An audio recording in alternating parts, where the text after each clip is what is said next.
জানিস সখী, সেই রাধারানী একদিন আপন পালনকে বসে সেই গোবিন্দের কথা ভাবতে লাগলেন। আর এদিকে শ্রীমতী রাধারানী একদিন কি করলেন, সেই যমুনায় গেলেন।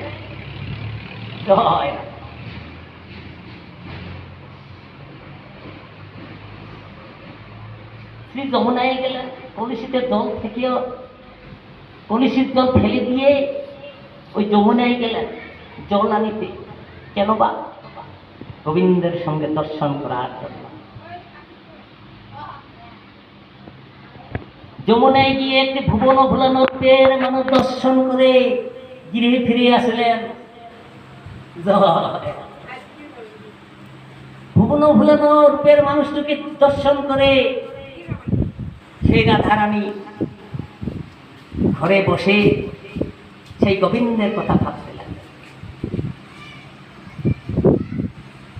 সেই সখীগণকে বলতে লাগলেন, সখী রে, আমি দেখে এলাম তারে গো সখী, অগো দেখে এলাম তারে,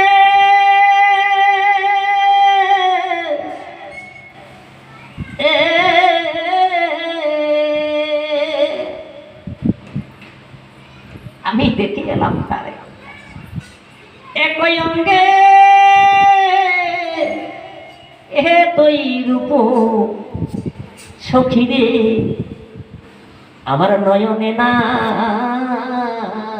ধরে। এত রূপ, সেই ভুবন ভুলানো রূপ আমি দর্শন করি। কেমন জানিস সখী? ওই না বেদেশে মোহন চূড়া, ওই না নবকুঞ্জ দিয়া, উপরে ময়ূরের পাখা বামে হেলাইয়া, কালিয়া বরণ খানি চন্দনতে মাখা, আমা হতে জাতি কুল নাহি গেল রাখা। জয়। ওই কালিয়া বরণ এমন রূপ, হ্যাঁ সখী রে, ওই না অল্প বয়সে মর, ওরে শ্যাম রসে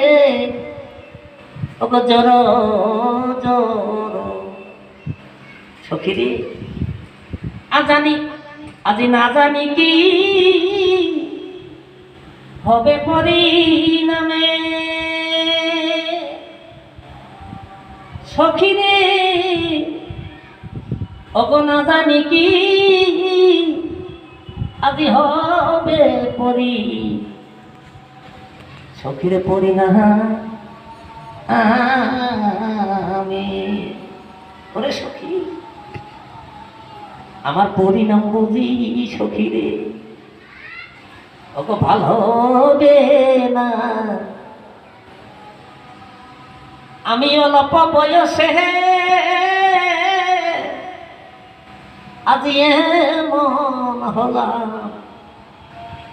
সখীর পরিণাম বুঝি ওকে ভালো হবে না। সখীরে যদি যাংমই অগ যমুনার ঘাটে, ওরে সে যাইম পাশে পাশে, ওরে চরণ চরণে চরণ ঠেকাইয়া, আহা মরি রে চরণে চরণ ঠেকাইয়া।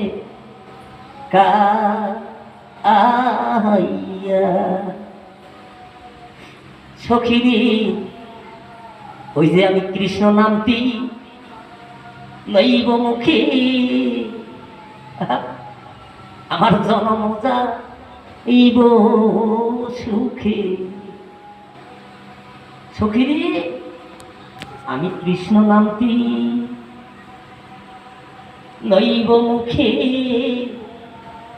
অগজনাম যাইব সুখী। তাই যদুনাথ দাস লীলার এক প্রান্তে দাঁড়িয়ে তিনি লিখলেন কি, আজি যদু কহে ওগো এই বাঞ্ছা করি মরিরে, ওরে যদু কহে এই বাঞ্ছা করি, হরির নিকটে সেই যাইবে সত্তরে জয়। দেখছেন, তখন গোবিন্দের নিকটের মানুষ হয়ে যায়। কেউ যদি ভালোবাসার মতন বাসিতে পারে, গোবিন্দের আপনজন হয়ে যায়, জয়, তাই না? গোবিন্দকে ভালোবাসলে কি হয়? আপনজন হয়ে যায়, তার আপন মানুষ হয়ে যায়। গোবিন্দে আর তার সেই ব্যক্তিকে থাকে রাখতে চান না, আপনজন মনে করে তাকে কাছে রাখে।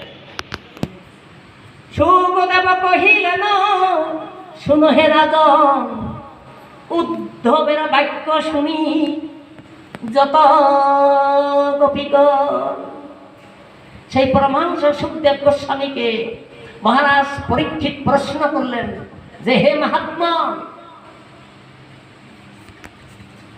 হে জ্ঞানী শ্রেষ্ঠ,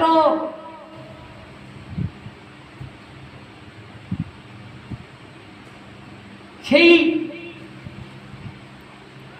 তখন উদ্ধব কি করলেন? এই গোপীগণের বার্তা শুনে কাতর প্রার্থনায় কি করলেন?